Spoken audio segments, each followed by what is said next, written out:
ये बताएं कि हम ना एक वो मैनेजमेंट में कहते हैं द जापान फैक्टर।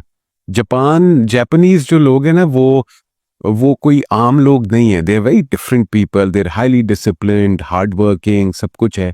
जापानीज की इसी वर्क कल्चर की बड़ी नेगेटिव कॉनोटेशंस भी हैं कि वहाँ पे लोग खुदकुशी कर लेते हैं, वहाँ पे वर्क कल्चर इतना ज़्यादा टॉक्सिक है, ये है वो है।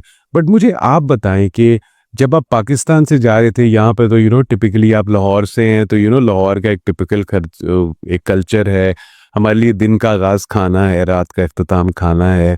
हम बड़े लेड बैक लोग हैं। यहाँ से आप उठे और आप पहुंच गए जापान में, जहाँ पर लोग मेहनत करने वाले हैं, हार्ड वर्किंग है। मतलब क्या इम्पैक्ट आया, और आपको पहले तो प्रॉब्लम्स हुई, पहले ये बताएं अपने आप को जापानीज एनवायरनमेंट में एडजस्ट करने के लिए।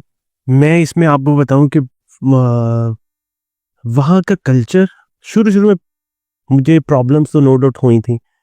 लैंग्वेज का सबसे बड़ा बैरियर है वहाँ पे, और उसके अलावा टाइम की रूटीन का भी। लाइक जापान, हमारी जनरल पब्लिक के लिए जो हम उसको जितना भी बेस्ट डिस्क्राइब कर दे ना, जैसे मर्जी कर दे, they can't understand what actually the Japan is. कि वहाँ की लाइफ है क्या, कि जहाँ पे आपको 30 सेकंड के लिए ट्रेन लेट नहीं मिलती, आपको हर चीज इतनी स्ट्रीमलाइन, इतनी स्मूथ और रूल्स को फॉलो करते हुए मिलती है ना, कि आप उसको इमेजिन ही नहीं कर सकते। नॉर्मल लोग पाकिस्तान में ना वो कर ही नहीं सकते।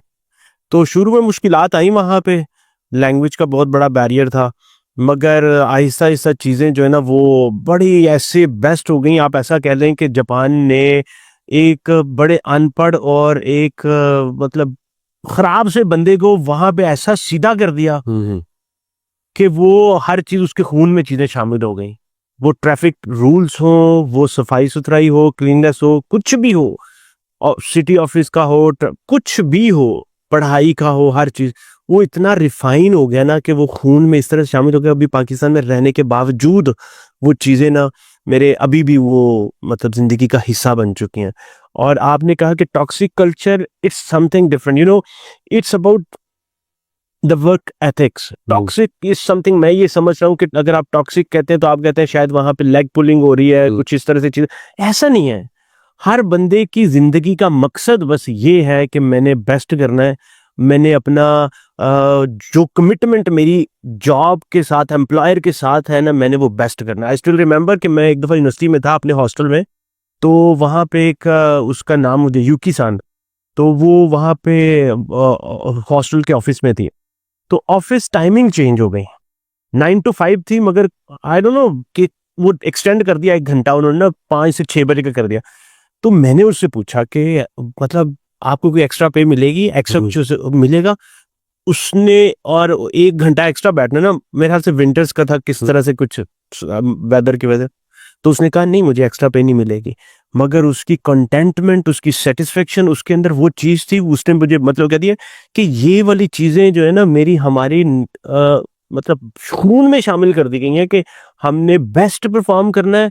हमने उसको, शायद हम रिलीजन को भी उतना नहीं करते कि अल्लाह ताला ने ये फर्ज किया, ये वो चीजें, वो उससे भी ज्यादा उसको फॉलो करते हैं, उससे भी ज्यादा उन चीजों को फॉलो करते हैं कि बस भाई ये वाला ऑर्डर आ गया तो ये आ गया। और आप अगर देखें तो जापानीज लोग वो थे जिनका लाइफ फॉर द कंपनी होती थी। वहां पे स्विचिंग ही नहीं होती थी, कॉन्सेप्ट ही नहीं था। एग्जैक्टली स्विचिंग का कॉन्सेप्ट ही नहीं था वहां पे।